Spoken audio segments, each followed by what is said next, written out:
it felt like hell. It felt like what I imagine people to describe hell to feel like. And then I started to hear these masculine voices. And one of the voices was the voice of my father.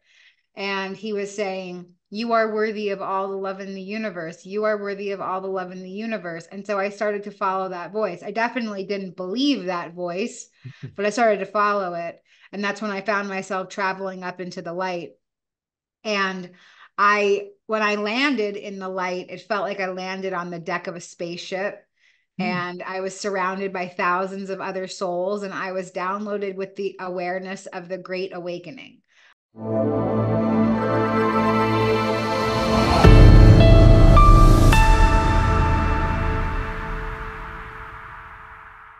This is Dale Cross, and welcome to another edition of Soul Inspire. This is the audio video podcast that features spiritually uplifting stories from awakening souls to help inspire you on your own soul journey.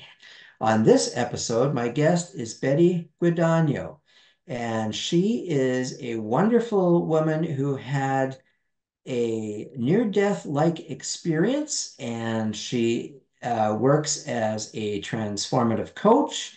She is currently in recovery, and she helps a lot of people by doing interviews similar to this with the IANS uh, Association, which is the International Association for Near-Death Studies. So let's chat with Betty. Betty, welcome to the show. Thanks so much for this space. Grateful to be here. Oh, the pleasure is all mine. I'm so glad. I originally heard your story on another podcast, and I thought, oh my God, I have to have her on because this story is very, very inspiring. So let's start out, Betty, by going back to your childhood. If you could tell me, since this is people that share spiritually uplifting stories, did you have any spiritual background at all to speak of as you were growing up? No spiritual background. I grew up in a really chaotic, heavy, impoverished, addicted family. So there wasn't really a lot of space for spirituality. So I basically went from zero awareness to a million awareness in my spiritual experience. That is incredible. So why don't we start with that then? You had a spiritually transformative experience that really, really caused a tremendous shift in your life. And it was a near death-like experience. Why don't we just start there then? Yeah, yeah. So in March of 2019, I experienced a drug overdose. My life was really racked in a lot of trauma. I was traumatized. I was traumatizing other people, and everything was centered around my drug addiction. And I experienced an overdose, and I was transported to the space between life and eternity in a non physical realm in blinding white light, just enveloped in unconditional love, the same space that near death experiencers describe. But I wasn't actually pronounced dead because I was just using drugs in my bathroom. But I assume if I didn't actually die, a version of me most certainly died. And the beginning of my experience was what I would perceive as like a life review. I started to experience everything that had happened in my life, not only from my point of view, but from the other person's point of view. And I was a very hurt person who was hurting other people. So a lot of the beginning of my life review was beginning to feel these insanely dark, angry, frustrated, yeah, just kind of it was very painful, the beginning of my experience, feeling the pain that I had inflicted on other people. And 11 years before my experience, my parents, who were both very impoverished and immersed in their own addiction, they had committed suicide together. So I Hmm. started to experience that situation in my life review as well. And there are no words for me to adequately describe the intense, unfathomable ocean of anguish that I was drowning in as I was perceiving the experience from my parents' point of view. It was just, it felt like my every cell in my body was covered in static and concrete and spikes all at once. And it was it felt like hell. It felt like what I imagine people to describe hell to feel like. And then I started to hear these masculine voices. And one of the voices was the voice of my father. And he was saying, "You are worthy of all the love in the universe. You are worthy of all the love in the universe." And so I started to follow that voice. I definitely didn't believe that voice, but I started to follow it. And that's when I found myself traveling up into the light. And when I landed in the light, it felt like I landed on the deck of a spaceship. Hmm. And I was surrounded by thousands of other souls, and I was downloaded with the awareness of the Great Awakening. I was told that I'm a divine spiritual soldier. I volunteered to come to Earth on a mission to uplift the consciousness of the planet and to liberate consciousness. I don't know if Earth actually wants liberation of consciousness, but that was what I was told I signed up for. And there was a commander in the center, and he, like, I don't know if it was a he, it was just an energy, but you can call the commander Christ or Krishna or Buddha or some sort of higher entity, source energy maybe even.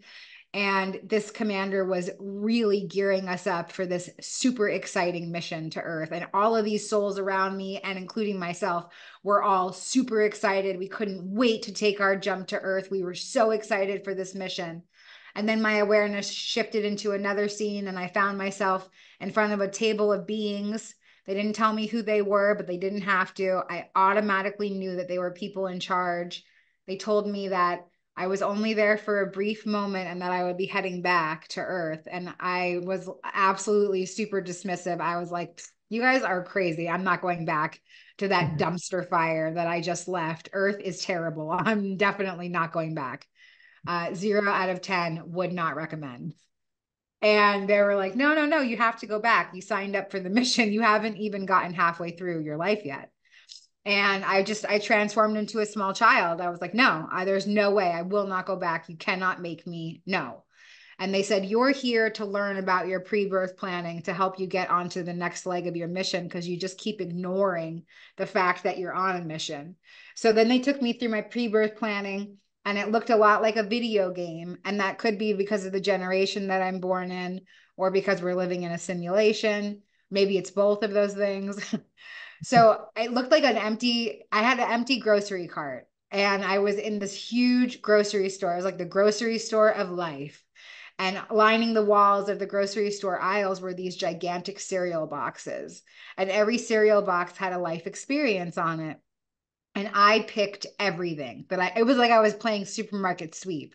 I was like, "Give me all the boxes." And, I picked life experiences like prostitution and homelessness and drug addiction and poverty and sexual trauma and physical abuse. And I had picked very dense experiences.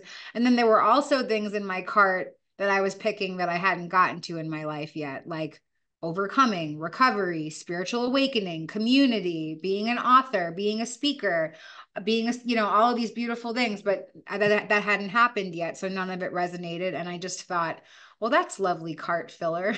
I wonder what that's there for. And then, one of the really vivid things that comes out for me in my pre-birth planning download is that when I picked the box of childhood sexual trauma, a little orb of light came out with it. And this orb of light was the soul of the man who would molest me as a small child. And we came orb to orb into contract with each other as we picked out this experience together. And I saw the reasons why. And one of the main reasons was that in a previous life, I had been his abuser in the same capacity. And so in this lifetime, we were balancing that energy for each other. And being downloaded with this belief system, it broke me completely out of victim mentality. My whole life, I felt totally victimized. Why me? Poor me. The world's out to get me. And then in this scene, I was shown that I'm not a victim. I'm a divine co-creator of my experience. I chose this for myself. My soul chose this for me. I don't know why. I mean, I do know why, but like it's still my soul is like this script writer who knows no bounds. This is a Spanish novella of a life that I'm living. And it really broke me out of that mentality. And I found myself back in front of the table of beings, and I was so thankful and grateful, and I was expressing all this gratitude. Wow, it all makes sense now. It's all starting to click. I understand why this happened with that person, and it's all working in divine right order. Thank you. I'm still not going back to earth, but this is really groovy to learn all of this. I feel much more educated. Thanks for the lesson. I'm going to watch the show, the Great Awakening show. I'm going to watch it from up here. I'm going to go grab my PJs and a bowl of popcorn, hang out on the couch. I'm not going back to earth. Earth is crazy. I'm not going back there. And they were like, listen, you have to go back. This isn't a punishment. You're not being sent back because you're being punished. You're merely being sent back because number one, your energy is needed. And number two, because you signed up for this and you just got to complete it. And it's so quick. We think that we're here for 80 plus years, but in eternity, it's like literally snapping your finger. It's nothing. And I was so disappointed and I was so upset and I started to feel defeated. I started to feel like, wow, they're actually going to make me go back. And they told me, and I was like, I can't go back into the body that I just came from. She is a mess. She is destroyed. She's glitched. She's broken. And they said, okay, well, if you don't want to go back into her, we'll show you the baby that you'll be born into. And again, it looked like a video game. So I saw this little avatar kind of circling around. And then next to the avatar of the baby was all the stats about the baby, what would happen in her life, what her mission was, her purpose, her adversity, all the trauma that she would experience. And I thought, oh my God, if these are my only options, going back into a newborn baby or starting from where I just was, I'm just going to go back into the body I just came from. And then I found myself sifting back into my awareness. And before I left that space, the beings of light, they told me, your life, the first part of your life was boot camp. And the second part of your life will be carrying out the mission. And it's not going to be nearly as challenging. You're going to have soulmates and kindred spirits and teachers and mentors and communities. And you're going to be living in spiritual awareness. You're going to know that we exist. Trust us. Your life's going to get a lot better. And I was like, I do not trust you guys. Whatever. I went back into my body and I just thought the whole thing was drug induced psychosis. All I knew was that I took a bunch of drugs and then I thought I was talking to God. And that's it. And so that's the bulk of my experience. I'll leave it there. All right. Well, that was an amazing, amazing experience. Now, when you came out of that, you said that you felt that was just at first, okay, at first you thought this was just part of a drug-induced psychosis. When did it dawn on you? Like, how long did it take before you felt, whoa, this was a real spiritual transformative experience? It took me months to figure it out. I was really immersed in the overuse of psychedelics as well as a Oh, long laundry list of other drugs. I was a heroin addict, I was a methamphetamine addict, on top of the fact that every day I was consuming large quantities of psychedelics. And so I just thought, wow, I broke my brain and I was tripping so hard that I think all of these things happened. And it took me months of the universe kind of shoving me into this very narrow path. I kept trying to live my life the way that I was living it. And then it was like God, source, the divine, my angels, my guides, everything that could possibly exist to push my energy in a different direction was doing that, including making it totally impossible for me to get drugs. All my drug dealers decided to change their lives and stop selling drugs on the exact same day. I mean, it was crazy. I called up 10 different guys in one day, and every single one of them was like, girl, you need to change your life. I'm changing my life. I'm out of the game. And I'm like, what is going on? How could this be happening? These 10 interesting. guys don't know each other, but they're all saying the exact same thing to me. And then, yeah, drugs just began to not work. And I experienced all these beautiful signs and synchronicities that led me into the path of recovery. And I was very unwilling to change because my addiction was my entire personality. And so they were telling me to let go of myself. That's the only version of me that I had ever known. And that was really challenging for me to let go of that version of myself. So you had to let go because that was your identity. Your fixed earthly, I guess we go, earthly identity was that of being a drug addict. And so, okay, so letting go. So tell us a little, take us into the process of letting go of that identity? Yeah, well, I went kicking and screaming. There were definitely claw marks left in that identity. But I'll tell you some of the beautiful things that sort of helped me begin to realize that I really did have to surrender. So, one of the first things was that I experienced a spontaneous healing. So, one of the main reasons why I stayed on drugs for so long, despite the fact that I felt like I needed them to cope with what my life was, but one of the main reasons was that I was an opiate addict. I was a heroin addict for 20 plus years. I was strung out on some sort of opiate, whether it was prescription pills or heroin in the end. And the withdrawal from from those substances is just, it's brutal. It's so intense. It's so painful.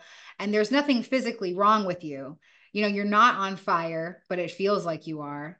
Hmm. And so I stayed tethered to that drug for so long just for fear of getting sick. And because nobody would sell me drugs or I couldn't find them, I found myself on day 3 of withdrawal.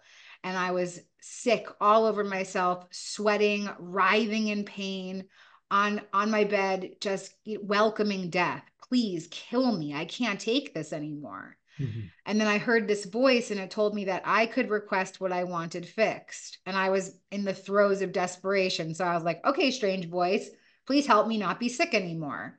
And they told me to count back from 10. And then I saw these two little men appear in my mind's eye. And every time I tell the story, I see them again and they just wave at me and they're like, hey, we're still here. So these two little men, they appeared in my mind's eye and they had these white lab coats on and they were had these lawnmowers in front of them. And then they started walking in separate directions and they started mapping out the crevices of my mind with these lawnmowers.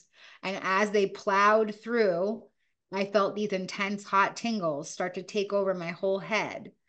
And I knew something was happening, something that I can't explain was happening to me. And then when they finished, I felt this hand come onto my forehead and it started to carve X's out across my forehead. And then a plunger went onto the crown of my head, plunged down, came back up. And as it did, I felt this, this intense sensation, this bright white light. And in that moment, I was instantaneously healed out of day 3 of heroin withdrawal. Oh. Moments before I was about to die, it felt like. And then all of a sudden, I was completely well and healed and fine. And I threw myself out of bed and I was crying out to the divine on my knees. And I was saying, how could this be happening to me? I don't believe in you. I don't believe in this. You could not have picked a more unworthy subject to bestow this kind of grace on. And just for the contrast, I was an atheist. I was a militant, radical atheist in my life. Mhm. I was an atheist. I was an orphan to suicide. I was a drug addict, a prostitute, a liar, a manipulator, a thief, a pimp, a racist, a rapist. I was I was all of the things that you would think would condemn you to the exact opposite of what I was experiencing. I was experiencing divinity and grace and worthiness. And I just couldn't believe it. And after my experience, I obviously thought I was the second coming of Christ.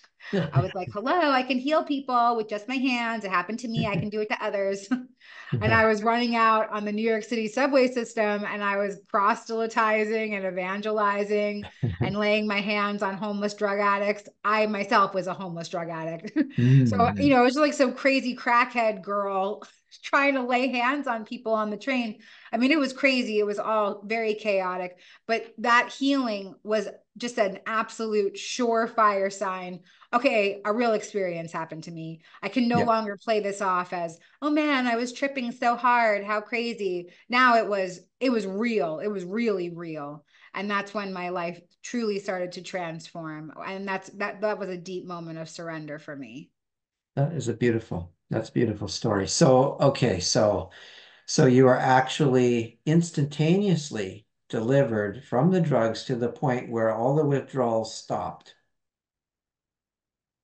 Completely. So, how does one explain that unless you did truly have an encounter with the divine? There's no other explanation, right?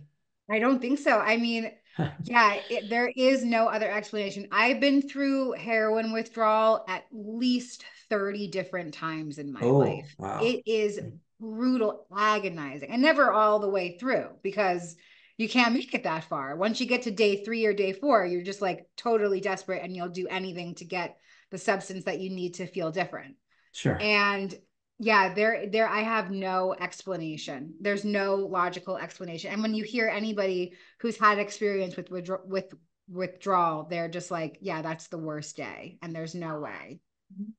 For me, the most beautiful part of your story is the fact that you are not set up. I mean, you are not set up to be this loving, beautiful soul because you said you were orphaned. Both of your parents died from, I don't know, drug overdose, maybe? Was that what it was? Yeah, they Or both intentionally overdosed. So they committed suicide via intentional overdose. yeah, so what I'm saying is you had no awareness or knowledge of the divine. I mean, obviously you did, we all do deep inside, but it was completely obscured. And then you had this spiritually transformative experience, and you at first thought it was just delusional, but then later, in the throes of the trying to get off of drugs, you're instantaneously healed from the withdrawal. And now suddenly the awareness is opening. Tell me about that. Tell us about that. Yeah, my awareness was blasted open, full throttle. And, you know, my only conception of God growing up was that God was mean because God was letting us go hungry. God was making us Hmm. steal our groceries and steal clothes. And, you know, like I always felt like this was like some maniacal teenager, like just toying with my life experience. And then here I am actually confronted with divinity and source, and it's nothing like that. And again, I get to take ownership and autonomy over my own spiritual journey because of my pre birth planning download. I picked this. It's not like God is condemning me. I chose these challenges for whatever reason. I'm here to figure out what those reasons are. And for me, it's to give back. So my awareness is blasted open 1,000,000%. And I'm channeling constantly all day, every day, hearing all of these like very kind, loving voices. And then occasionally that dark voice will creep in, the voice of my addiction, the voice of my ego, the voice of my former self, trying to pull me back into that life and saying, like, no, no, you don't deserve a good life. What about this that you did and that you did and all of these things? And so, you know, it was like a spiritual warfare in the beginning. But I was just blanketed in so much spiritual awareness, and I had gone into a long-term treatment facility for drug rehabilitation shortly after that healing had taken place, about 2.5, 3 weeks after that. And so I didn't have access to a cell phone or the internet I stayed in there for a year and a half. So for a year and a half, all of these mystical things were happening to me.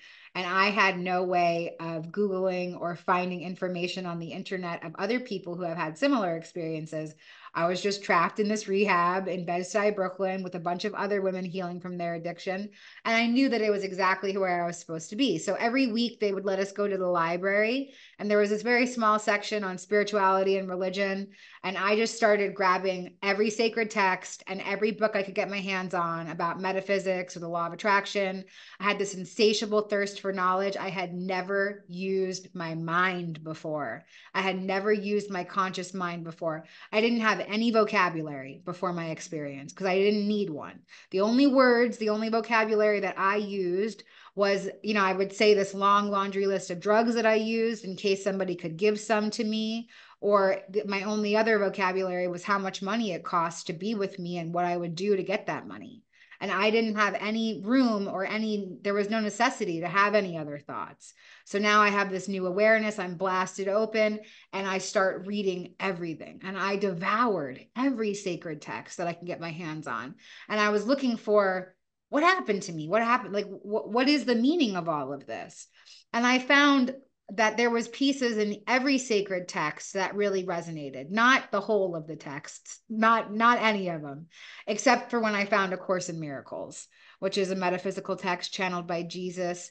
And that book really resonated a lot for me. And it's a book that I live my life by today. I'm a student and a teacher of A Course in Miracles. And it's very dense. When I first found it, I thought, oh, this is a handbook for the recently deceased. I'm dead. Where's my caseworker to help me read it? because it kind of reads like stereo instructions. You can tell that it's not from a human mind. Mm. And I just kept reading, even though I didn't understand some of what I was reading. And eventually it just really started to transform my life in this super beautiful way. It helped me dismantle the judgment that I put on things, like this chair or this coffee table. Like I have assigned a meaning to it, but I don't actually know what it's for in the larger scheme of things. And yeah, so that really helped me. And then eventually I started to find information that helped me tune into my gifts and turn them down because they were very, very prevalent in my life and it was too much. I just didn't think I'd be able to have a human experience and have that kind of connection that I had to spirit and the collective. Okay, so you're talking about gifts. So you've because a lot of people, I do interview various people on this show and that have had near-death experiences or experiences like what you had, like close to or spirit STE, a spiritually transformative experience, and a lot of them, I believe, say that they come back with some sort of gifts, whether it be I don't know, extrasensory perception or clairaudience, clairvoyance, clairsentience. Did you, what kind of gifts did you find that you came back with? Yeah, I came back very very clairvoyant and I could see energy on other people. I could see energy radiating throughout nature. Not that there's a lot of nature in New York City, but every so often you'll see a tree and I knew the tree. That's what it felt like. And also then I experienced synesthesia where all of my senses were intertwined and I couldn't make sense of them. So I could taste music or I could feel color, and everything was just very, very intertwined. I also experienced, and I still do, the art of bibliomancy, which is where you open up a book to a random page and it speaks directly to you. And when Mhm. I first came back from the experience, the only thing I knew about spirituality was the Bible, right? That's like what we're taught in the Western world. We're indoctrinated with that. So I went to Walgreens and I stole a Bible. I probably could have went to a church and they would have just given me one, but all I knew was that I needed a Bible. I had no money. And so I went to Walgreens, I stole one. Sorry, Walgreens. And I opened up the Bible to a random page, and there was a light box around the verse that I was supposed to read. Like it wasn't actually highlighted with a highlighter, but my eyes centered it on one thing, and a whole little box of light went around it. And the section that I opened it up to was I can't remember it verbatim, but the birds do not want for anything. Like you need not worry. The birds don't worry about how they're going to eat or where they're going to live or anything like that. Just release your anxiety to me. And I thought that's exactly what I needed to read because I was homeless. I had no food. I had no money. I didn't know what I was doing with my life. So that gift I've kept with me where I can open up a book to a random page and it speaks directly to me. And I'm grateful for that gift because it's much more dialed down than hearing spirits all day long. Yeah. And I'm grateful for my gifts. And now my gifts really come through in the form of a shepherding community, like shepherding people to community. I've done a lot of research to find all the spiritual communities out there that I think are helpful to others. And I love being able to meet other people who are interested in spirituality, spiritual awareness, growth, and everything that goes along with that. And then being able to bring them to a community and say, hey, maybe this is the place for you where you're going to find your tribe. Because we come here in tribes of people and we're supposed to find each other. Beautiful, beautiful. Okay, so all right. So you're so let's move up to more modern day then. Well, what before we do that, so when did all of this situation was this like 10 years ago, 20 years ago? When did this happen where you were homeless and living on the street? Like how recent is this? This is 5 years ago. I'm going to have 5 years in recovery. Well, right now we're recording on May 7th. My clean date is June 1st, 2019. My awakening date is March 23rd, 2019. So I did have quite a few months where I was just sort of, totally untethered, wandering out there in the world, confused. But yeah, this is not that long ago. It's been 5 years, and my awareness really kicked in and my life started to transform super rapidly. So I was able to utilize the law of attraction in a lot of my spiritual integration to manifest a whole new life for myself. Wow. Congratulations, first of all, on the, being clean for, and just for our viewers, in case they watch this much later, this is 2024 that we recorded this in May, right? So, okay, so you said you used law of attraction. Now, did you get this from your spirit guides, or how did you learn about law of attraction? Did you learn from deep diving into all these books and studies? Like, tell me how you found it, how you discovered it, and then tell us how you use the law of attraction to manifest your ideal life. Yeah. So I think the exercising the law of attraction is like exercising a muscle. So I came into the awareness. I just kept hearing them say over and over again, your thoughts shape your reality. Your perception shapes your reality. Your thoughts shape your reality. And I was like, well, no, my thoughts don't shape my reality. My circumstance shapes my reality. And I was really combative about it. It's not my thoughts, it's the circumstance. But then going back to the pre-birth planning, okay, that is my circumstance, is my thought. It is planned by me. And so I know that the law of attraction is real because I can see it how it was working in my past when I was in no awareness. My thoughts before were, I'm impoverished, I'm addicted, I'm a prostitute, I'm homeless, I hate my life. And so that was my reality because every day I was waking up and having those exact same thoughts day in and day out. And so today I have different thoughts. I'm an abundant individual. I'm grateful in recovery. I live a life led by service. I have spiritual community in my life. I love my life. And so that is my new experience. And so when I first started exercising the law of attraction, I just did little things at first. So just to kind of get my confidence up. And I was living in a rehab. So I didn't have like a great opportunity to see how this was working. So one day I woke up and I said, I'm going to see a blue ball today. And then they took us out to go play handball with a blue rubber ball. And they had never done that before. And it was totally random. And I was like, oh my God, I manifested my blue ball. This is insane. I said, well, if I can manifest a blue ball, I can surely manifest a bag of peanuts. And then I have a really funny peanut story too. Like just my whole life, one whole day was just peanuts all over the place.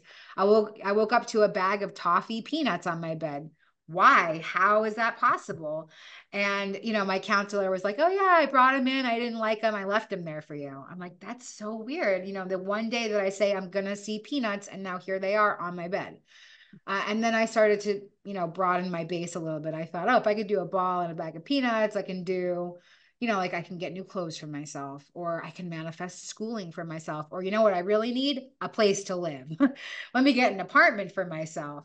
And then when I got the apartment that I live in now, I had filled out a bunch of housing applications and I just prayed over the application. I prayed for the mail person who was going to receive it, the person who would get it in the office for the building, all of those things.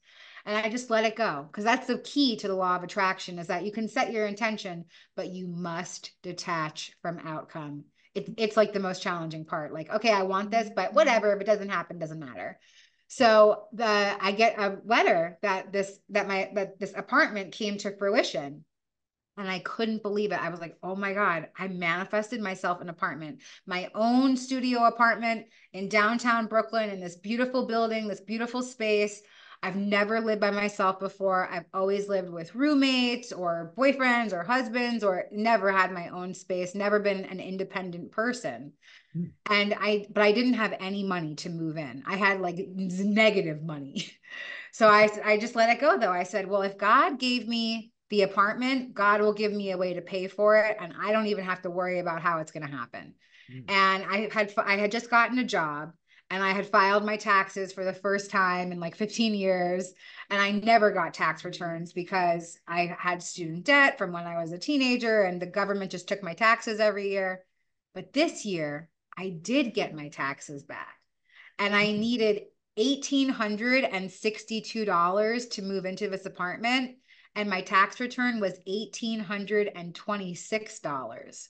So one of my angels is a little bit dyslexic, but I got almost the exact amount of money that I needed to move into this apartment right on the day that I needed it by the deadline to move in. I mean, it was wild, fantastical. So I know that the law of attraction is real. And it's just that belief system. My thoughts shape my reality. So if I believe in the law of attraction, then the law of attraction is real for me. If you don't believe in the law of attraction, then the law of attraction isn't real for you. And it's all about that thought system and reprogramming it. So for me, this is a more beneficial thought process. So I stay in this one. But if somebody likes not believing in that stuff and that works for them, more power to them. So there's actually, so I teach law of attraction as well, and I notice there's like two different types of views. One view is that you just go with the flow and you stay in this thing called presence or no mind, which Eckhart Tolle teaches.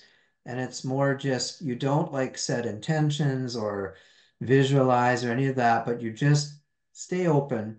And then anything that you need just sort of like comes to you. And then the other way is more from a personal sense of, I would like to manifest a house, I would like to manifest a car, and you make visualizations and intentions. Which one do you think works better, or which one do you like? Do you see what I'm saying? Absolutely. And I have a friend who does that like total non-attachment thing and just doesn't do anything. And I think that they're both completely valid. For me, I really enjoy the process of visualization. I really enjoy writing down goal lists and then watching all of them just come true without me really doing anything.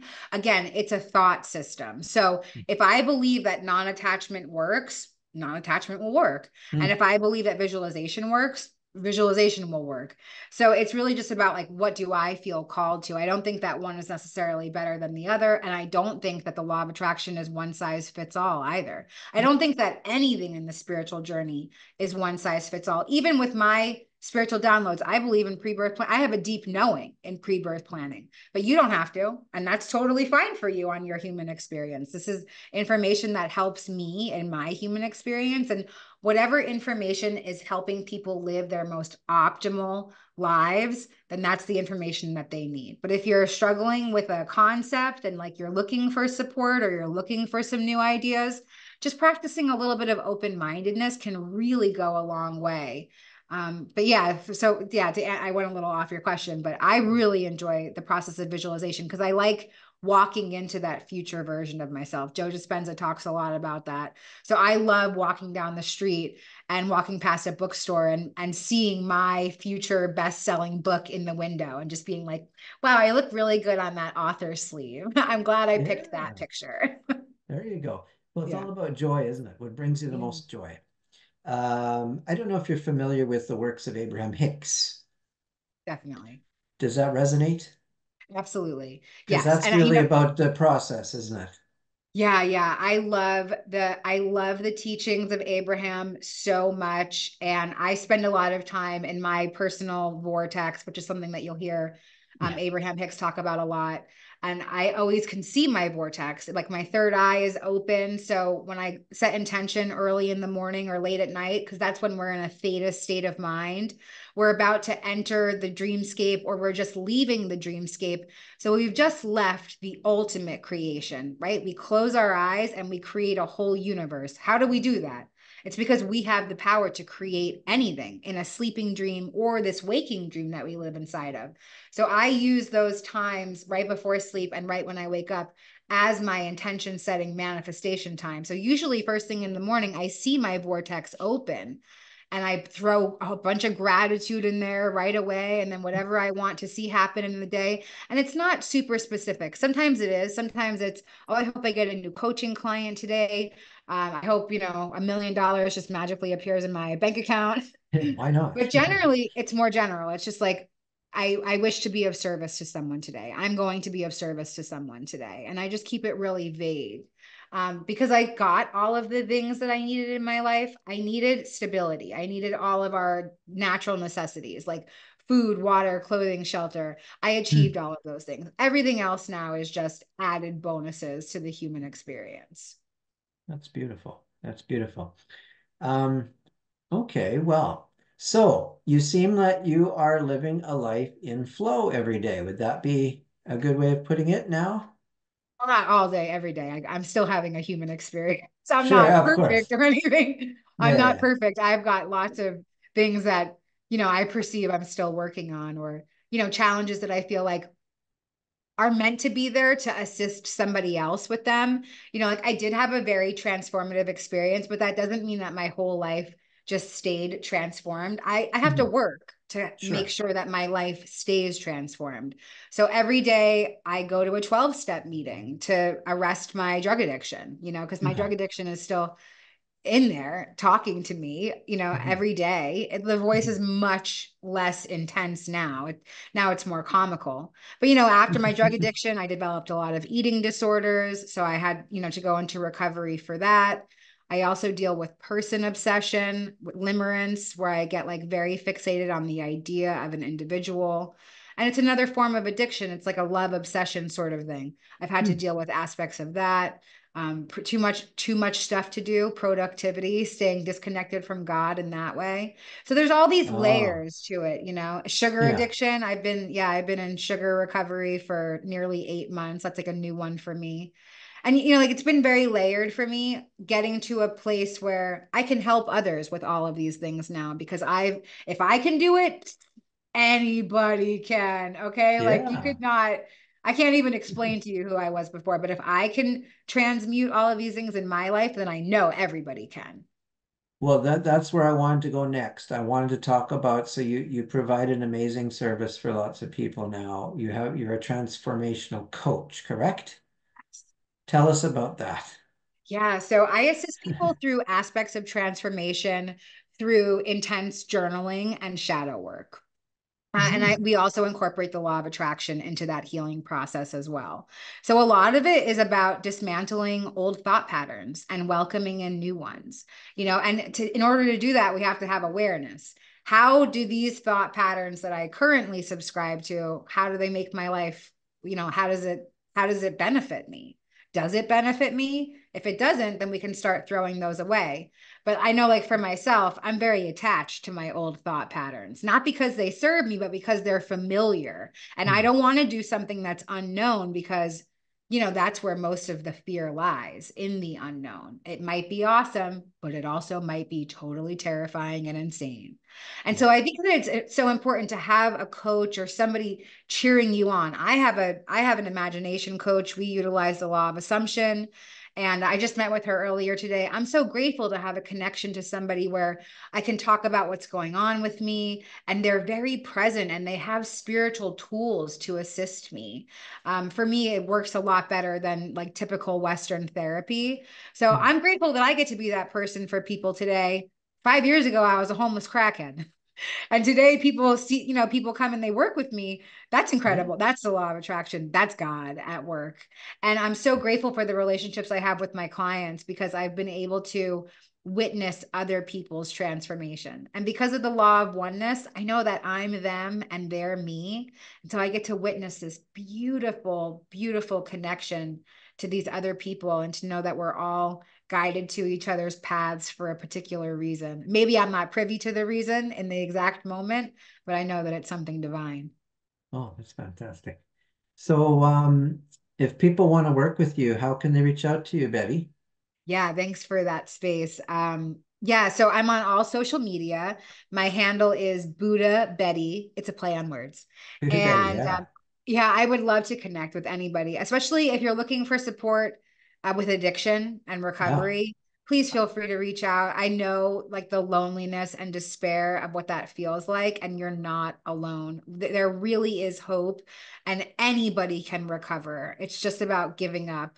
You just have to surrender, and then you win. And it doesn't make any logical sense to our minds, because we're told our whole lives, like, don't give up, keep going. But when it comes to addiction, the only way to win is to let go and surrender. Beautiful. So, Betty, you prefer people to reach out to you through Buddha Betty on Facebook? Facebook, Instagram, TikTok. You don't have a website? I don't have a website. No, Oh, I'm on. okay. Yeah. Well, that's okay. And keep it simple, right? People can reach out to you on Facebook or Instagram. Okay. And your Instagram handle is the same, Buddha Betty? Yes. Yep. And Okay, and I'm also great. on YouTube, and I make videos very often about the law of attraction, transformation, all that good Okay, stuff. you have a YouTube channel as well. Yes. Okay, and what's the name of your YouTube channel? We'll put it Buddha on Betty. the Yep. video. Okay, we'll put Yep. it underneath there. Okay, cool. And I always ask all of my guests this at the end. I say, if there's one pearl of wisdom you could offer our audience, what would it be? If there was one thing you could tell the world, what would it be? I love that. Yeah, I think this Wayne Dyer quote always comes up for me whenever this question is asked, that when I believe it, I'll see it. And again, it circles back to your thoughts really do shape your reality. If you start to think different thoughts, even if you don't fully believe them at first, watch, do it for 21 days and just see what happens. See if something magical happens. Have a new thought for 21 days. I'm such a huge proponent of that. I know what it's like to feel stuck in life and to feel stuck in a pattern of behavior and thought and to think that there's no way to escape it. And yeah, there really is hope out there. So change your thoughts, change your life. Oh, wow, Betty, thank you so much. I really appreciate you coming on the show today. Yeah, thank you so much for this space. Okay, thanks very much, Betty. So that's another edition of the Soul Inspire podcast. See you next time. The Soul Inspire podcast is brought to you by DaleCross.net. Discover the freedom, bliss, and ecstasy within you. At DaleCross.net, I can help connect you with your soul's purpose, passion, and mission. Your soul signed up for something great. Discover what it is with the tools I offer. Book a free one-on-one consultation now at dalecross.net and live your greatness.